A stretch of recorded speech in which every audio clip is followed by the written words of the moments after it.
Every single day, millions of parents around the world do the exact same thing. They quietly step out of the room where their baby is sleeping, playing, or simply sitting. And in that precise moment, something extraordinary begins to happen inside that tiny brain. Most parents assume their baby barely notices. They figure a 6-month-old is simply too young to understand what absence even means. But modern neuroscience has discovered something that completely overturns everything we thought we knew about infant awareness. Your baby knows you left. Their brain registered it in under half a second. And right now, a cascade of neurological events is unfolding inside their developing mind that will shape who they become for the rest of their entire life. This video is going to take you inside your baby's mind. We are going to walk through exactly what they experience, what they feel, and what they desperately need from you in those moments when you are out of sight. And by the end of this video, you will understand something that most parents never fully grasp. Something that will make every single difficult moment of early parenting suddenly make complete and total sense. Welcome to our channel. I am so glad you are here today, because what we are going to explore together in the next 11 minutes is going to change the way you see your baby forever. If you are new here, hit subscribe right now because we break down infant brain science in ways that every parent actually understands and can use. Now, before we get into exactly what your baby thinks, we need to lay one critical foundation. Here is the foundation. A baby's brain is not a smaller version of an adult brain. It is a fundamentally different kind of brain. It processes the world through pure sensation and pure emotion, with no filtering, no reasoning, and absolutely no distance from what it feels. When something happens to your baby, they do not think about it. They do not analyze it. They do not put it into perspective. They simply and completely become it. Their whole body, their whole nervous system, their whole world is that feeling in that exact moment. This is why the moments when you leave the room are so much bigger for your baby than they seem from the outside. From where you stand, you stepped out for 2 minutes. From inside your baby's nervous system, something seismic just happened. And understanding exactly what is seismic about that moment is what gives you the power to respond in ways that will build your baby's brain, their nervous system, and their emotional security for literally the rest of their life. So let us get into it. There are 5 distinct stages that happen inside your baby's brain, from the moment you leave the room to the moment you return. And each one reveals something profound about what your baby actually needs from you. As we go through these 5 stages, I want you to count how many moments you recognize. Because I promise you, by the time we reach stage 5, you are going to understand your baby in a way you never have before. Stage 1, the alert. In the first fraction of a second after you leave the room, your baby's brain fires what researchers call an orientation response. Every single sensory system in their body shifts to high attention at exactly the same moment. Their eyes lock onto the doorway. Their little hands pause whatever they were doing. Their breathing changes. Their heart rate adjusts. In 0.5 seconds, your baby has fully registered that something important in their environment has changed. This is not distress yet. This is pure biological intelligence. Your baby's brain is doing exactly what it was designed to do by millions of years of evolution. It is scanning the environment and asking one fundamental question: where is my safe person? That is the question firing through every connected neuron in your baby's developing brain in that first half second. Not a thought in words, not a reasoned inquiry, a primal biological signal firing at full intensity. Developmental researchers call this the attachment scan, and the extraordinary thing is that your baby is not consciously aware they are doing it. This scan happens below conscious thought, in the oldest, deepest part of the human brain. And here is the most important thing to understand about this alert stage. Whether it tips into peace or into panic depends entirely on one thing: what your baby has already learned about what happens when you leave. If your baby has experienced consistent and warm returns from you in the past, their nervous system has already begun to build something extraordinary. A working model, a deep internal prediction that says she left before and she came back. She will come back again. Neuroscientists call this internal prediction the internal working model, and it begins forming from the very first weeks of your baby's life. Every single return you make is laying one more thread into that invisible but profoundly powerful internal map. Stage 2, the search. If the alert stage produces no calming signal, if your baby looks toward the door and gets no reassurance, their brain immediately enters stage 2. And this stage is where things get fascinating from a neuroscience perspective. Your baby begins actively searching for you, not just visually. They search with every sense they have available. They turn their head toward where your voice was last heard. They lift their nose toward the scent that means safety to them. Here is something extraordinary. Research from Harvard's Center on the Developing Child has shown that a baby who is securely attached can hold their parent in mind as a calming, stabilizing presence, even when that parent is not physically in the room. They call this evocative memory, and it is one of the earliest and most profound cognitive achievements of the human infant. Your baby is not just looking for you physically. They are holding a mental and emotional representation of you inside their mind. This mental holding of you is actually protective for your baby's brain. When they can access that internal image of you, their cortisol levels, the stress hormone, stay lower. Their heart rate steadies. Their nervous system remains more regulated. And the more consistent and loving your responses have been, the stronger and more calming that internal image is. This is why what you do every single time you return matters so enormously. You are literally building the architecture of your baby's self-soothing system. Now, different babies search with different intensities, depending on their temperament. Some quietly look toward the door and then return to their toy after a moment. Others immediately become vocal. Some crawl purposefully toward the exit. All of these are completely normal. What matters in this stage is not how intensely your baby searches. What matters is what they find at the end of the search.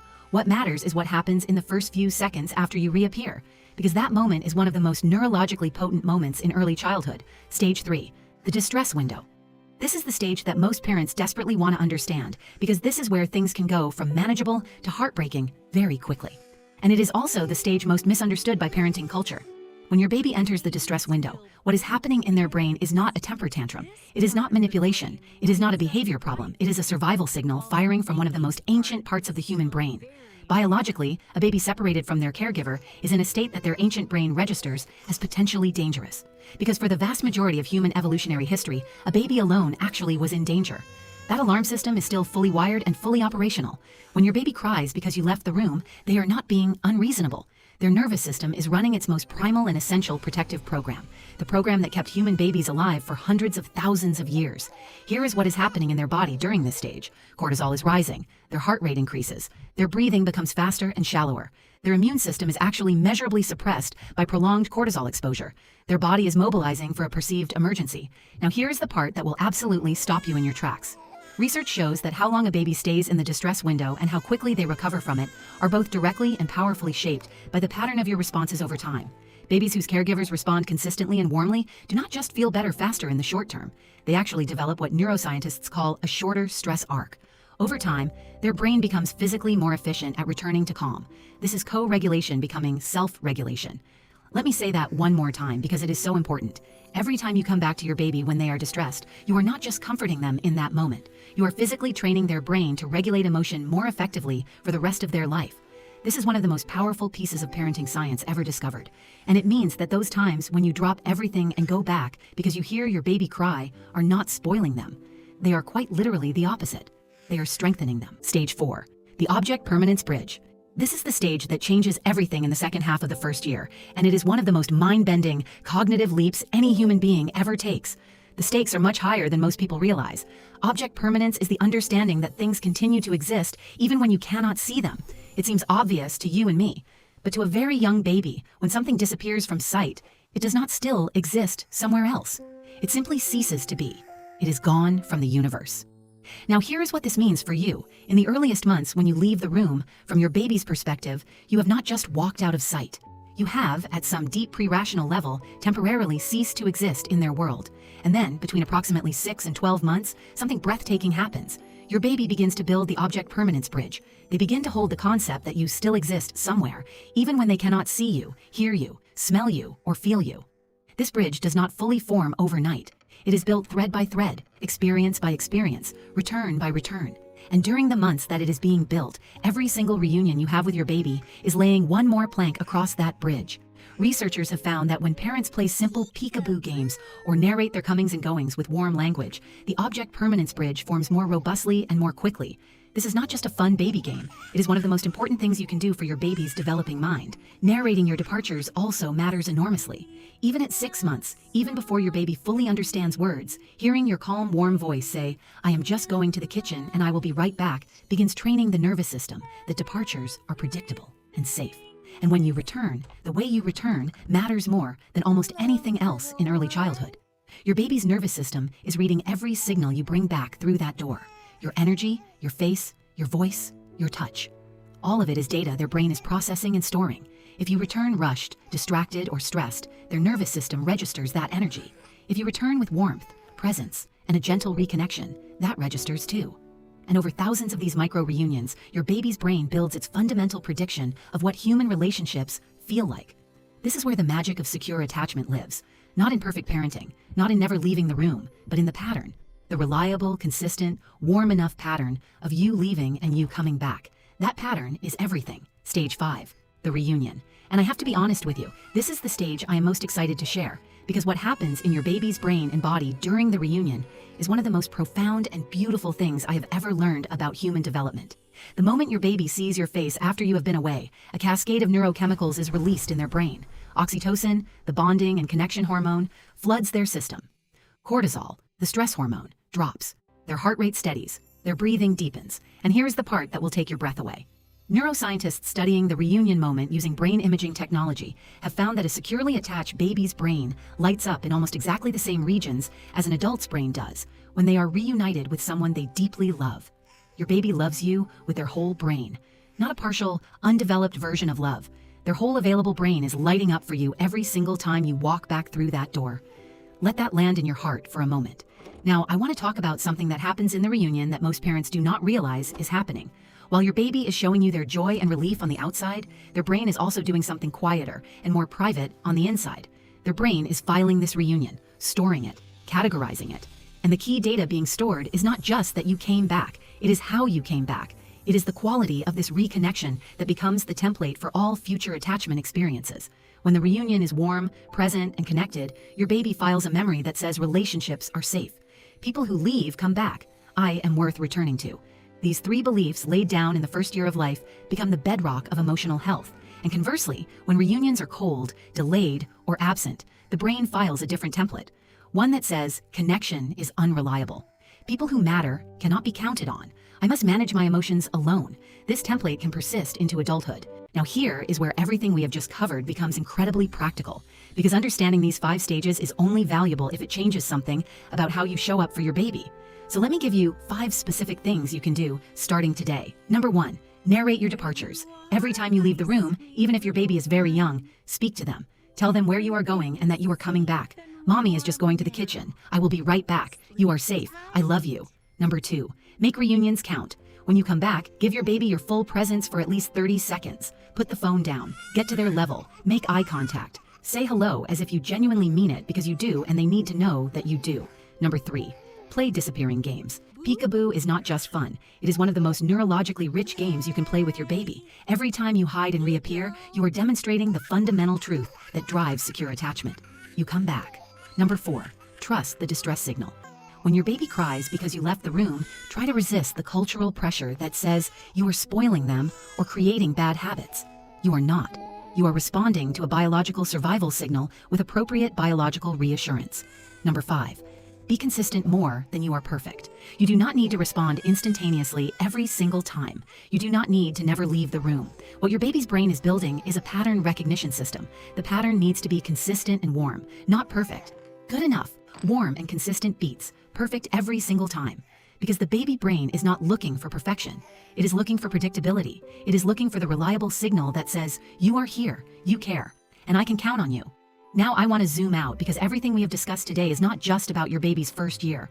The attachment patterns being built right now in these ordinary daily moments will echo through your child's life in ways that go far beyond what most parents ever imagine.